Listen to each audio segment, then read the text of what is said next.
اللهم صل على سيدنا محمد يا رب صل وسلم دائما أبدا على حبيبي.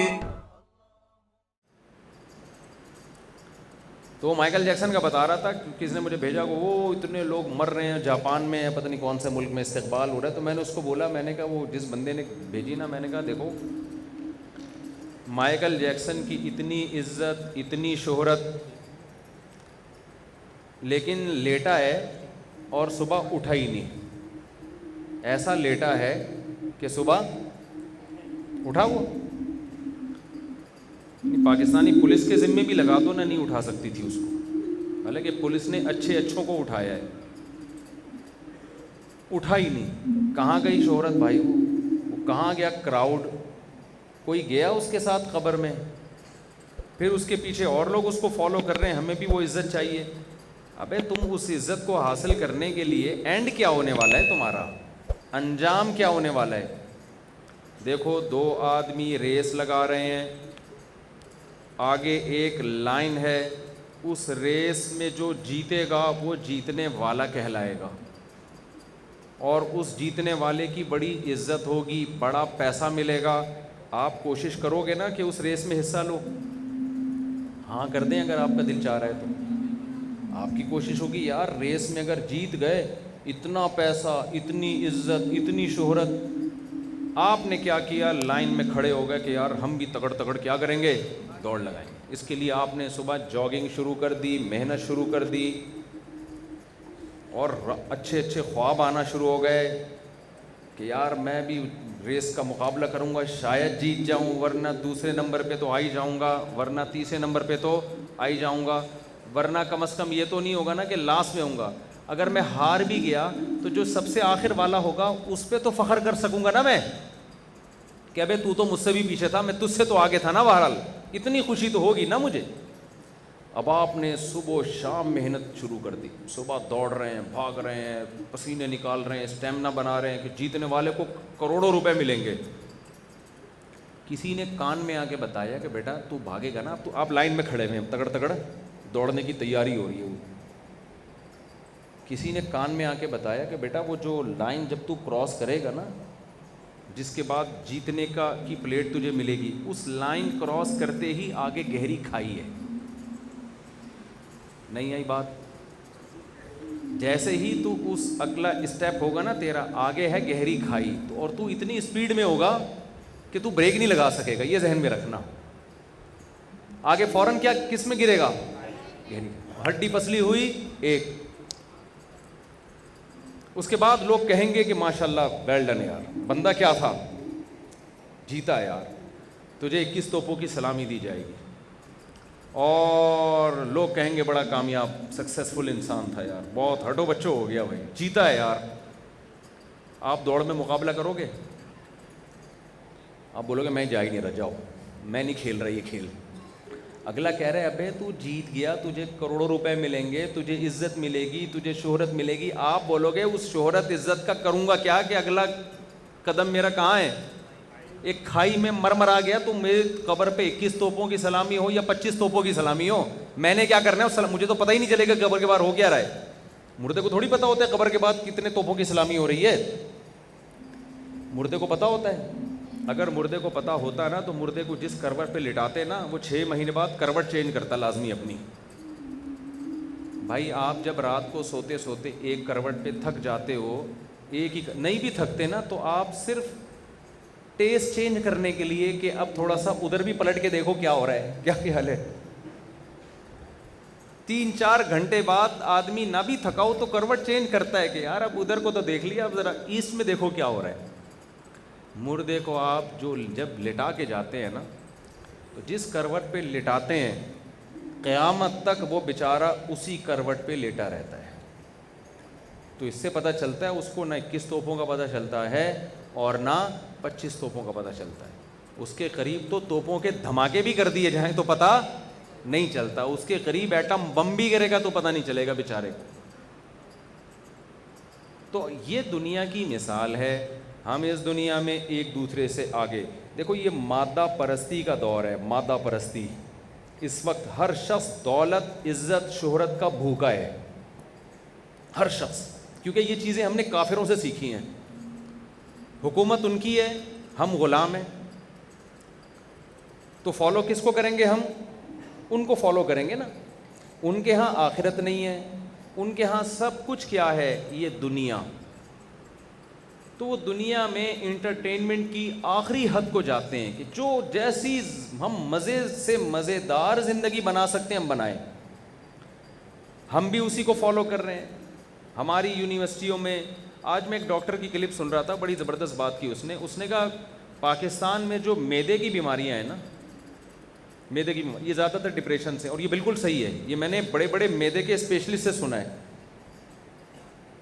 ہمارے ایک ریلیٹیو کا پیٹ خراب ہوا، وہ ڈاکٹر کے پاس گئے، انہوں نے ڈپریشن کی دوا دی. میں نے کہا پیٹ خراب ہو رہا ہے، دوا کس کی دے رہے ہو بھائی؟ ڈپریشن کی. خراب کیا ہو رہا ہے؟ پیٹ. دماغ کس کی دی جا رہی ہے؟ کھوپڑی کی.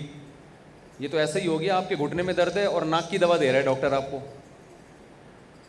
ابے بھائی عجیب سا لگے، مجھے تو لگ رہا ہے آپ لوگ شاید، مجھے تو سمجھ میں نہیں آ رہا، آپ لوگ مجھے ایسے غور سے دیکھ رہے ہیں جیسے میں کوئی، میں نے آپ کو پہلے عرض کیا نا میں بات چیت کرنے کے لیے آپ کی خدمت میں حاضر ہوا ہوں، تو مجھے رسپانس چاہیے نا آگے سے. دیکھو آپ گئے ڈاکٹر صاحب میرے گھٹنے میں درد ہے، ایک آدمی حکیم کے پاس گیا، کہنے لگا کہ میرے یہ پھنسی نکلی ہوئی ہے، اس کی دوا دے دیں. حکیم نے دے دی دوا. اس نے کہا جی اس سے کیا ہوگا؟ حکیم نے کہا کہ یہ پھوڑا بن جائے گا. اس نے کہا میں پھنسی کے علاج کے لیے آیا ہوں، تم اس کو کیا بنا رہے ہو؟ پھوڑا. تو حکیم نے کہا دیکھیں میرے پاس پھوڑے کی دوا ہے، پھنسی کی دوا نہیں ہے، تو میں چاہتا ہوں پہلے یہ پھوڑا بن جائے تو میں پھوڑے کا علاج کر دوں گا. میں چاہ رہا ہوں یہ پہلے کیا بن جائے؟ پھوڑا بن جائے تو میں اس کا علاج پھر علاج کروں گا میں. تو بعض دفعہ یہ بھی ہوتا ہے ڈاکٹر کے پاس جو ہے نا اس کو اس والی بیماری کا علاج آتا ہے، یہ والا کا نہیں آتا، تو کہتے ہیں پہلے اس کو شوگر ہونے تو پھر شوگر کے علاج ہم کریں. خیر یہ زیادہ ہو گئی. لیکن تو اب مجھے ایک بات بتاؤ، آپ کا گھٹنا خراب ہے اور ڈاکٹر آپ کو دوا دے رہا ہے ناک کی، تو آپ کو غصہ آئے گا کہ نہیں آئے گا؟ تو وہ ہمارے ریلیٹیو کا پیٹ خراب اور ڈاکٹر نے دوا کس کی دی؟ کھوپڑی کی دوا دی.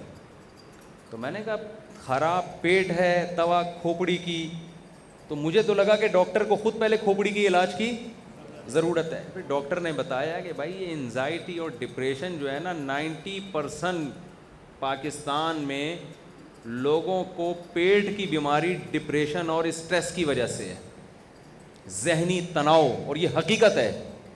آپ کی رات کو نیند نہ ہو، آپ کو صبح ناشتے کی بھوک نہیں لگے گی، اور آپ نلی نہاری اور کباب پراٹھے کھا کے گہری نیند سو، صبح دوبارہ آپ کو طبیعت سے بھوک لگے گی. ایسا نیند میں، کیونکہ نیند میں ڈپریشن ختم ہو جاتی ہے بشرطے کہ نیند میں سانس نہ آ جائے.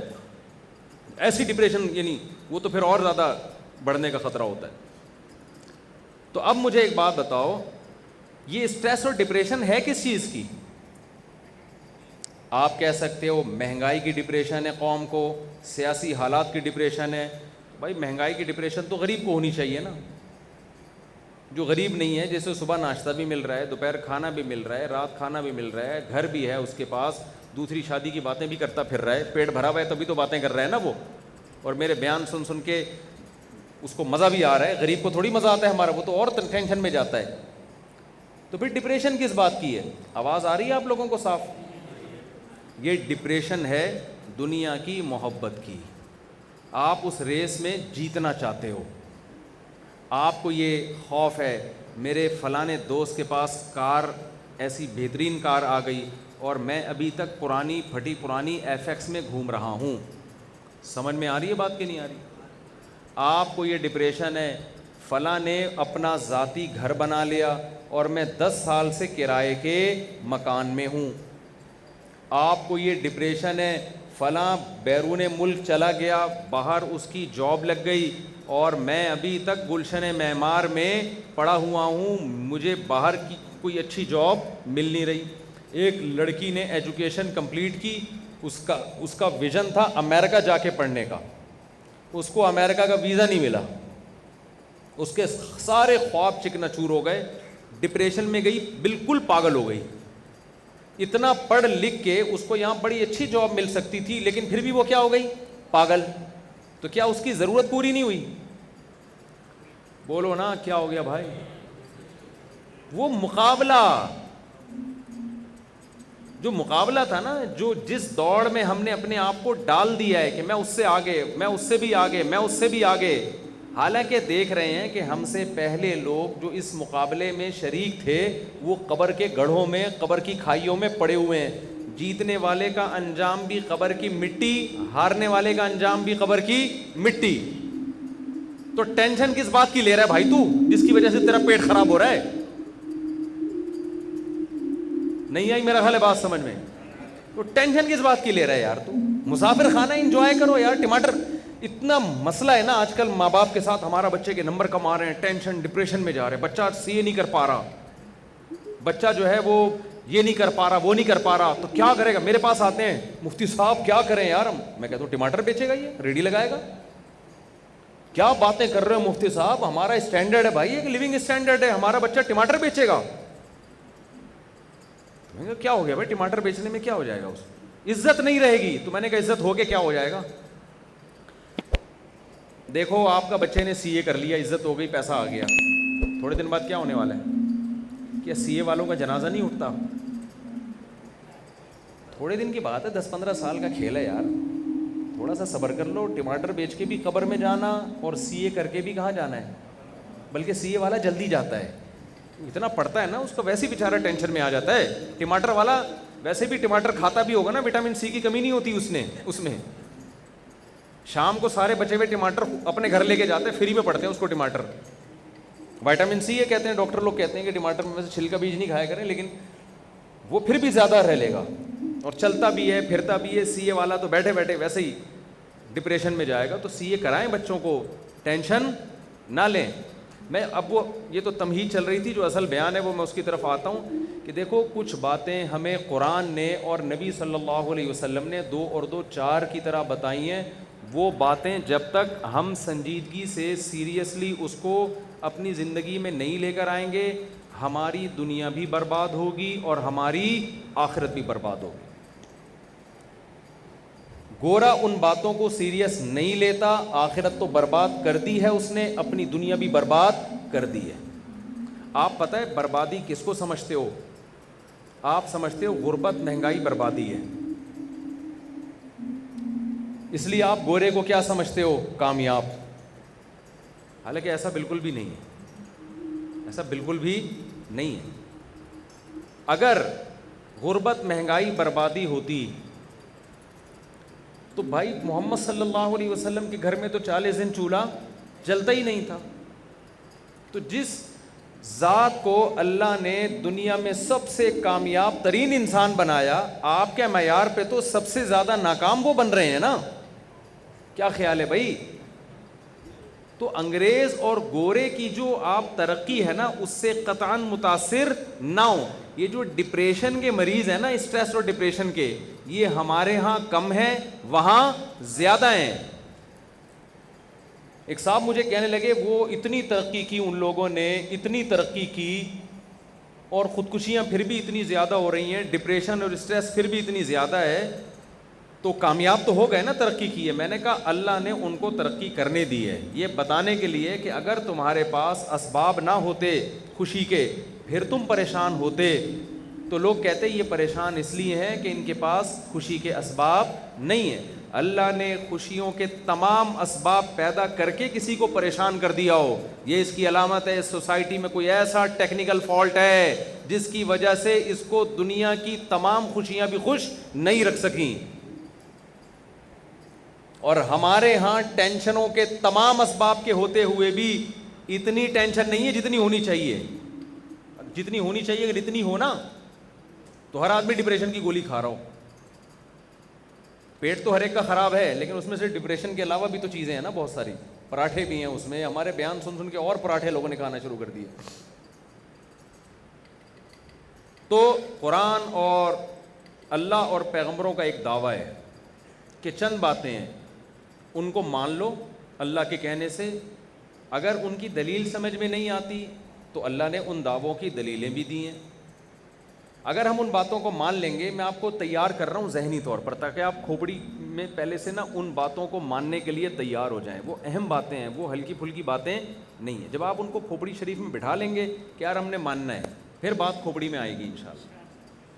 پہلی بات, آپ کا یہ کانسیپٹ کلیئر ہونا چاہیے کہ ہم دنیا میں ایک مقصد کے تحت آئے ہیں, ایویں ہی نہیں آ گئے.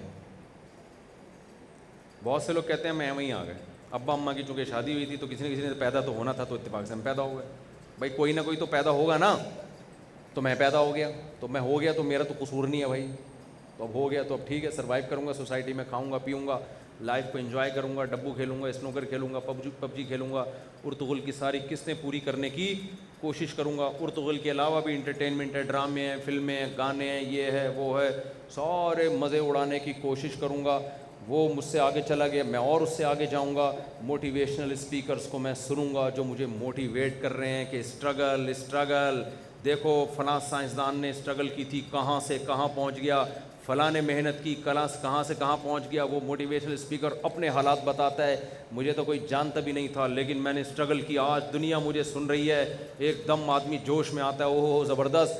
وہ ہم بچپن میں ایک ڈرامہ آتا تھا, اس میں دکھایا کہ ایک بچے کا ویژن تھا پائلٹ بننا. اس نے بچپن سے ہی نا اسٹرگل شروع کر دی, میں پائلٹ بنوں گا, اور وہ بچپن سے ہی وہ جہازوں کو, اس میں ویڈیوز بھی وہی دیکھتا اور ٹریننگ بھی لی اس نے. ہوتے ہوتے ہوتے ہوتے انٹرویو میں کامیاب ہو گیا, اور اس کا جہاز اڑانے کا پہلا دن تھا ٹائم.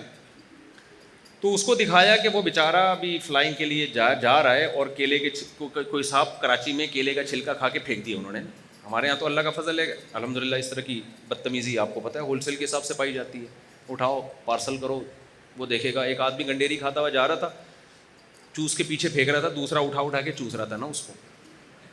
اس نے پیچھے مڑ کے دیکھا, شرم نہیں آتی, کنجوس آدمی میری چوسی ہوئی گنڈیریوں کو چوس رہا ہے. اس نے کہا کنجوس تو ہے, ایک قطرہ نہیں چھوڑ رہا اس کے اندر, ایک قطرہ نہیں چھوڑ رہا اس کے اندر. جواب ہمارے یہاں ہر آدمی کے پاس ہر وقت تیار ہے.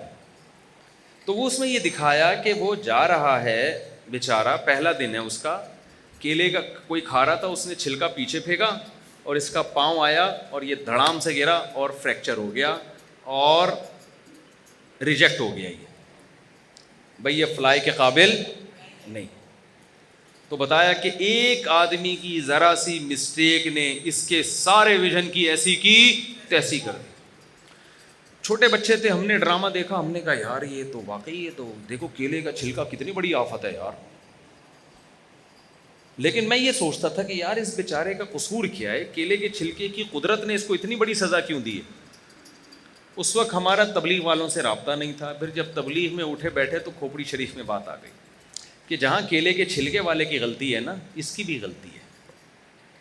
اس کو ویژن بنانا چاہیے تھا آخرت. اس کو کیا ویژن بنانا چاہیے تھا, میں پائلٹ بن رہا ہوں کیونکہ میں ملک کا دفاع کروں گا, میں جہاد کروں گا, ملک کی سرحدوں کی حفاظت کروں گا. یہ اس چیز کو ویژن بناتا, بن جاتا تو بھی کامیاب, نہیں بنتا تو بھی کامیاب. کیونکہ اس نے کیلے کا چھلکا پھینک کے غلط کیا. لیکن کیا ہمیشہ کیلے کے چھلکے سے لوگ ریجیکٹ ہوتے ہیں؟ ایسا بھی تو ہوتا ہے, آپ جا رہے ہو, بارش ہوئی, کراچی میں تو کھمبے خود بلاتے ہیں آئیے, اتنا کرنٹ ہوتا ہے اس کے اندر. کیا یورپ امریکہ میں ہر شخص اپنے ویژن میں کامیاب ہوتا ہے؟ وہاں تو لوگ کیلے کے چھلکے نہیں پھینکتے. کتنے لوگ ہیں امریکہ, یورپ میں, جاپان میں, جو ایک چیز کو ہدف بناتے ہیں, اس ہدف تک پہنچنے سے پہلے کسی کو فالج ہو گیا, کسی کو کوئی بیماری ہو گئی, کسی کو کچھ ہو گیا. ایک بڑا مشہور سائنٹسٹ نہیں تھا امریکہ کا جو ابھی جس کا انتقال ہوا ہے, اسٹیفن ہاک. اس کا کیا ہوا تھا, وہ کتنا بڑا سائنٹسٹ تھا, لیکن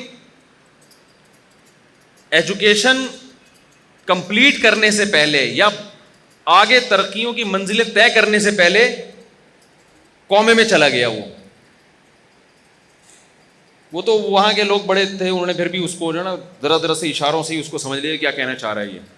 لیکن کیریئر تو تباہ ہو گیا کہ نہیں ہو گیا, اس کو تو کوئی فائدہ نہیں ہوا نا اس کا. دنیا میں ہم دیکھتے ہیں, آپ کو موٹیویشنل اسپیکر بتاتے ہیں کہ یہ اسٹرگل, یہ کامیاب, یہ کامیاب. آپ کو ان لوگوں کی کہانیاں سنا رہے ہوتے ہیں جو کامیابی تک پہنچ چکے. ایسے ہزاروں لوگ ہیں جنہوں نے ان سے ڈبل اسٹرگل کی, ڈبل محنت کی, مگر وہ کامیابی کے قریب بھی نہیں پہنچے, وہ برباد ہو گئے, تباہ ہو گئے. تو پہلی بات ہمیں قرآن یہ بتاتا ہے کہ تم دنیا میں اتفاق سے بولو نہیں آئے ہو, تمہیں دنیا میں لایا گیا ہے. لانے والا کون ہے؟ اللہ ہے, خدا ہے, کریٹر ہے جس نے تمہیں بنایا, خود بخود نہیں ہوا یہ. اب یہ بات جس کی کھوپڑی میں نہیں آ رہی نا, وہ برباد ہو جائے گا آخرت میں. جس کی کھوپڑی شریف میں یہ بات نہیں آ رہی ہے وہ اپنے دماغ کو بھی دیکھ رہا ہے, وہ وفی انفسکم, اللہ کی نشانیاں بھی دیکھ رہا ہے صبح و شام, کہ کیسے انڈے سے 21 دن میں چوزا بن جاتا ہے, کیسے اس میں چونچ بن جاتی ہے, کیسے. آپ کو پتہ ہے جب 21ویں دن انڈے میں چوزا بنتا ہے نا تو اس کی چونچ پہ ایک تیز دھار پیدا ہوتی ہے, اس تیز دھار کے ذریعے وہ انڈے کے چھلکے کو توڑتا ہے اور توڑ کے باہر نکلتا ہے, اور باہر نکلتے ہی وہ دھار ختم ہو جاتی ہے. اتنی زبردست مینجمنٹ اور ایڈجسٹمنٹ یہ کسی مینیجر کے بغیر ممکن ہے کہ آٹومیٹیکلی ہو رہا ہے بھائی. ڈاروین نے ایک بات پھینک دی اور سب لوگوں نے کیا کر دیا, اس کو کیچ کر لیا.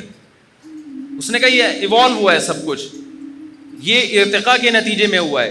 ارتقاء میں اتنی مینجمنٹ نہیں ہو سکتی, ناممکن ہے یہ. اور یہ ارتقاء کا ہے, ماں کے پیٹ میں 9 مہینے میں انسان بن کے تیار ہو جاتا ہے ایک پانی کے قطرے میں. یہ کہاں سے ارتقاء ہو رہا ہے بھائی؟ ایک ڈاکٹر صاحب یوٹیوب پہ تقریر کر رہے تھے, ہمارا دماغ کروڑوں اربوں سال میں ارتقاء ہو کے یہاں تک پہنچا. میں نے کہا ڈاکٹر صاحب اگر میں یہاں ہوتا نا, میں کہتا ڈاکٹر صاحب 9 مہینے میں بنا ہے, یہ کروڑوں اربوں سال میں نہیں بنا ہے. ایک پانی کا قطرہ ماں کے رحم میں گیا, اس میں قدرت نے ایسے سافٹ ویئر ڈال دیے کہ ماں روٹی کھا رہی ہے, اس سے بھی بچے کا کان, آنکھ, ناک, دماغ, دل, جگر بن رہا ہے.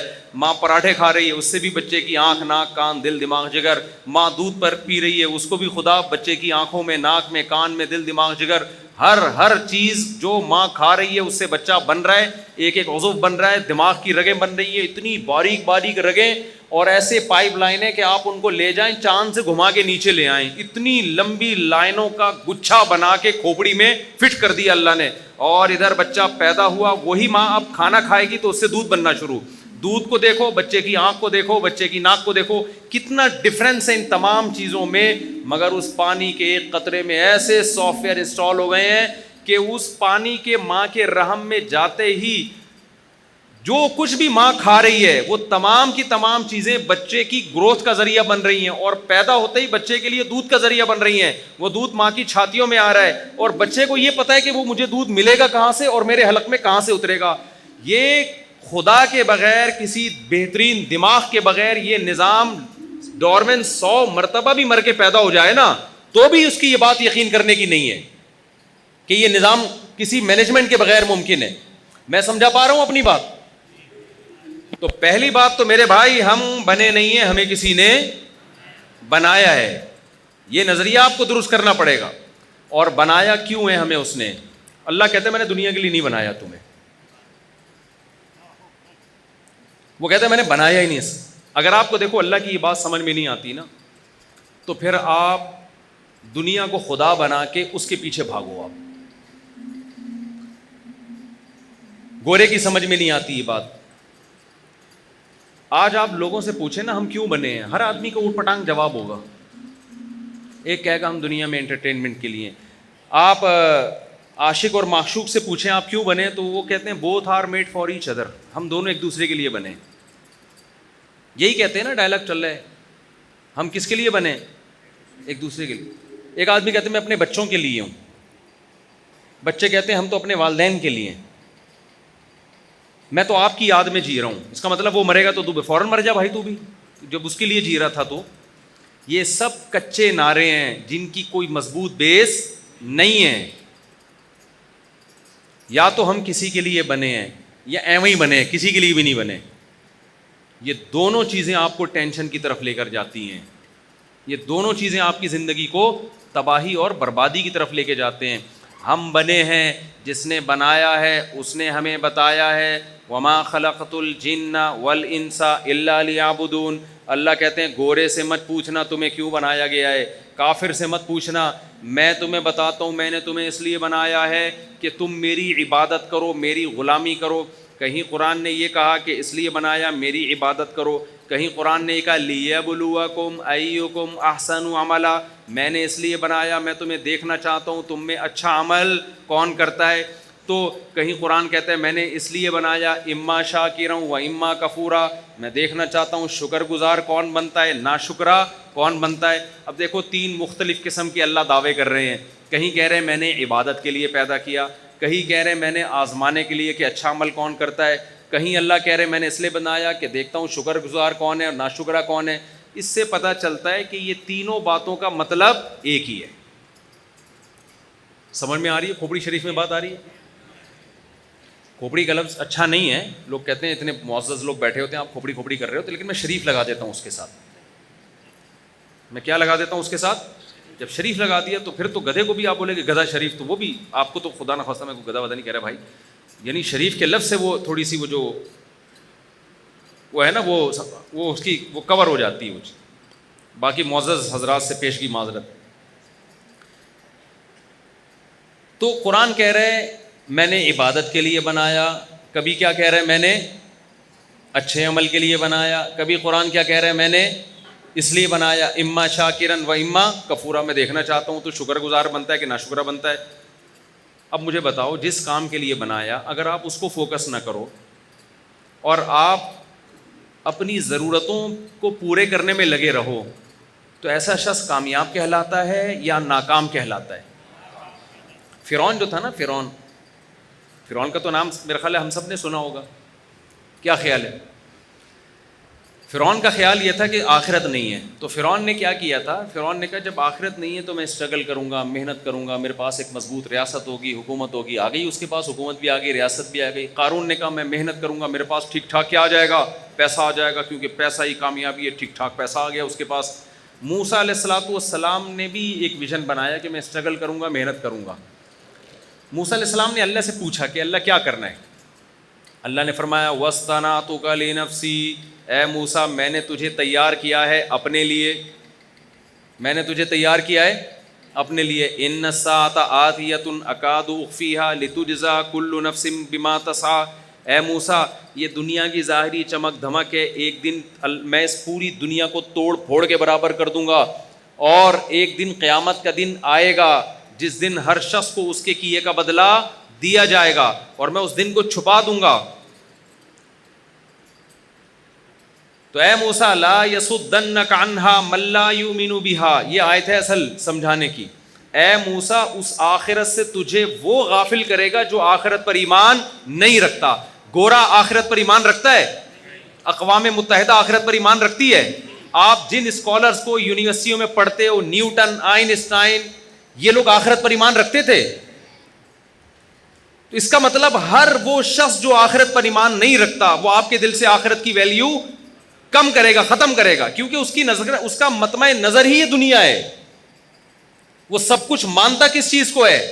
وہ دنیا کو مانتا ہے. اس کی نظر میں دیکھو ماں باپ کی جو اولاد نمازی ہو اور ایک نمازی نہیں ہے, کما کے زیادہ لاتی ہے, تو ابا کو اچھا کون لگے گا؟ جو ابا یہاں نہیں بیٹھے ہوئے ان کی بات کر رہا ہوں, ان کو کون اچھا لگے گا؟ کمانے والا. کیا خیال ہے بھائی؟ کیونکہ وہ اولاد پیدا اس لیے کی تاکہ ہمارا سہارا بنے, تو نماز کا کیا کرنا ہے انہوں نے؟ تو جب آپ کا ایک ہدف ہے, ایک ویژن ہے, تو جو اس ویژن میں معاون اور مددگار بنے گا آپ کو وہ اچھا لگے گا. جو اس ویژن میں آپ کا معاون مددگار نہیں ہوگا آپ کو وہ بالکل بھی اچھا نہیں لگے گا.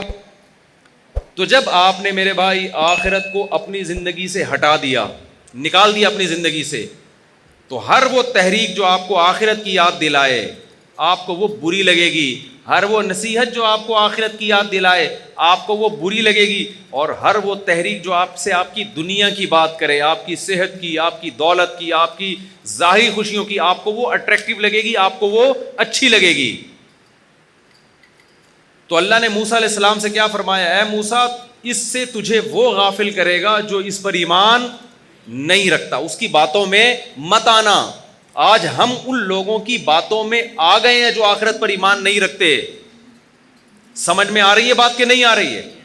اس سے نقصان کیا ہوا ہے؟ آخرت سے تو گئے، دنیا سے بھی گئے ہم، دنیا سے بھی گئے ہم. تو پہلا، جلدی جلدی میں بات کو کمپلیٹ کرتا ہوں. پہلا میرے بھائی یہ کانسیپٹ کلیئر کرو، ہم بنے نہیں ہیں، ہمیں کسی نے بنایا ہے. دوسری بات، ایک ہدف دیا ہے، وہ ہدف کیا ہے؟ لیبلوکم ایکم احسن عملا، وہ دیکھنا چاہتا ہے تم عمل کیسا کرتے ہو. تیسری بات، تمام آسمانی کتابوں کا یہ دعویٰ ہے کہ ہم مر کے ختم نہیں ہو جاتے، موت کے بعد ایک زندگی ہے جو آخرت کی زندگی ہے، جس میں ہماری پیدائش کا عمل ریورس ہوگا. جس میں ہماری پیدائش کا عمل کیا ہوگا؟ ریورس ہوگا. آپ اس نظریے کو اگر نہیں مانتے تو ڈبو کھیلو جا کے. آپ یہ ڈبو اس لیے کہتا ہوں کہ سارا دن کس میں لگ رہا ہے آج کل لڑکوں کا؟ اسنوکر میں لگ رہا ہے نا، کوئی ہدف ہی نہیں ہے سامنے. تو اگر آپ اس چیز کو نہیں مانتے تو پھر جو مرضی کرو. لیکن آپ اگر مانتے ہو، قرآن کہہ رہے یا ایھا الناس ان کنتم فی ریب من البعث فإنا خلقناکم من تراب ثم من نطفہ ثم من علقہ ثم من مضغۃ مخلقۃ وغیر مخلقۃ لنبین لکم. اے لوگو، اگر جب ہم یہ دعویٰ کرتے ہیں کہ ہم موت کے بعد تمہیں دوبارہ زندگی دیں گے، اگر تمہیں یہ دعویٰ سمجھ میں نہ آئے، تم کہو یار کیسے دوبارہ زندگی، جب مر کے مٹی ہو کے ختم ہو گئے. تو اللہ کہتے ہیں دیکھو، ہم نے پہلے تمہیں پانی سے بنایا، اس پانی کو ہم نے خون میں تبدیل کیا ماں کے پیٹ میں، اور خون سے ہم نے گوشت بنایا، اس گوشت میں ہم نے ہڈیاں ڈالی، فکسونا العظام لحما، ہڈیوں پہ کیسا انسان چڑھایا، اس کی آنکھیں بنائی، اس کی ناک بنائی، اس کے کان بنائے. جو پانی میں یہ کلاکاریاں کر سکتا ہے، اپنے قدرت کے نمونے دکھا سکتا ہے، وہ اس عمل کو ریورس کر کے دوبارہ انسان کیوں نہیں بنا سکتا؟ یہ تو سائنسدانوں نے یہ پروسیس دیکھ لیا تو مان لیا، دیکھا نہ ہوتا تو کبھی بھی نہ مانتے پیغمبروں پہ کہنے پہ کہ 9 مہینے میں ایسا انسان بن سکتا ہے. دیکھو یہ تو سب دیکھ لیا نا کہ ایسے بنتے ہیں ہم لوگ. آپ مجھے بتاؤ، اگر یہ سب منظر اپنی آنکھوں سے نہ دیکھ رہے ہوتے ہیں اور سب اتفاق سے ایسے ہی آ جاتے، ہمیں نہیں پتا ہوتا ہم کیسے پیدا ہوئے، پھر سائنسدان بیٹھتے کہ کیسے پیدا ہوئے، تو کیا کوئی سائنٹسٹ اگر یہ تھیوری لے کر آتا کہ ایسے ایک پانی ہے جو 9 مہینے میں اس طرح سے مختلف مراحل طے کرتے کرتے انسان کی شکل میں نمودار ہو گیا، تو کیا کوئی سائنٹسٹ اس بات کو مانتا؟ ہنستے، وہ کہتے ہیں یار پھینک رہا ہے، لطیفے سنا رہی ہے. انسان صرف خدا کی اس قدرت کا قائل ہوتا ہے جو اپنی آنکھوں سے دیکھ رہا ہے. اللہ کہتے ہیں میں تمہیں دکھا اس لیے رہا ہوں تاکہ تم اس کے قائل ہو جاؤ کہ جو یہ کر سکتا ہے وہ اس کے علاوہ بھی کر سکتا ہے. کتنی بڑی بے وقوفی ہے کہ آپ کو وہ یہی کر سکتا ہے، اس کے علاوہ نہیں کر سکتا. کتنی بڑی بے وقوفی ہے. دیکھو ایک ریاضی دان ہے، وہ کہہ رہا ہے یار مجھ سے میتھ کا مشکل سے مشکل سوال پوچھا جائے میں اس کا آنسر دے دوں گا. آپ نے کیا کیا؟ آپ نے کہا اچھا 356 کو 448 سے ضرب دو تو کیا جواب آئے گا، فوراً بتاؤ. اس نے ٹھک کر کے بتایا. آپ نے کیلکولیٹر میں ڈالا، بھائی وہی بالکل صحیح جواب ہے یار. پھر آپ نے کہا 4248 ضرب 3856 اور ڈیوائڈیڈ بائی 3248، اس کا کیا جواب آئے گا؟ اس نے ٹھک کر کے بتا دیا کہ یہ جواب آئے گا. میرا خیال ہے آپ لوگ بور ہو رہے ہیں، میری بات سمجھ میں آنی نہیں. کفر شریف میں تھوڑا سا آپ نے کیا کیا، ایک ریاضی دان سے پوچھا، کیونکہ سائنس کا دور ہے نا، لوگ کہتے ہیں سائنسدان تو نہیں اس بات کو مانتے کہ انسان دوبارہ زندہ ہوگا. سائنس تو نہیں کہتی، نیوٹن نے تو کہیں نہیں لکھا کہ ہم دوبارہ زندہ ہوں گے. نیوٹن کہہ کے جاتا تو ہم مان لیتے کیونکہ وہ سائنسدان ہے، وہ غلط بات تو کبھی کرتے ہی نہیں ہیں. وہ بھائی جو سائنسدان کو بنانے والا خدا ہے نا، وہ کہہ رہا ہے کہ میں زندہ کروں گا. اس پر ایک جو سائنسی اشکالات ہوتے ہیں کہ کیسے کرے گا، اس کا اللہ جواب دے رہا ہے، جو میں اپنی مثال سے سمجھا رہا ہوں. اللہ کہہ رہا ہے میں نے اونٹ بنایا ریگستان کے لیے، میں نے شہد کی مکھی، اتنی چھوٹا سا کھوپڑا اس کا، کھوپڑی چھوٹی سی اس کو یہ سکھا دیا کہ تو پھلوں کا رس چوس کے شہد بنا. یہ اس کے کمالات ہیں. اس نے دیمک کو گھر بنانا سکھا دیا. خرگوش دیکھو سفید صاف ستھرا، کتنی بڑی بڑی سرنگیں بناتا ہے. ہمارا مزدور ذرا کنواں کھودے باہر نکلے تو سروس اسٹیشن بھیجنا پڑتا ہے، اس کو اتنا میلا ہو جاتا ہے. خرگوش کا کام ہے صبح شام سرنگیں بنانا، اس کے بعد بھی ایسا نیٹ کلین، کوئی داغ دھبا نہیں ہوتا اس کے اوپر. ایک ایک چیز احسن کل شیء خلقہ ثم ہدی، ہر چیز کو بہترین انداز سے بنایا اور اس کو اس کی فطرت کے راستے پہ چلا دیا.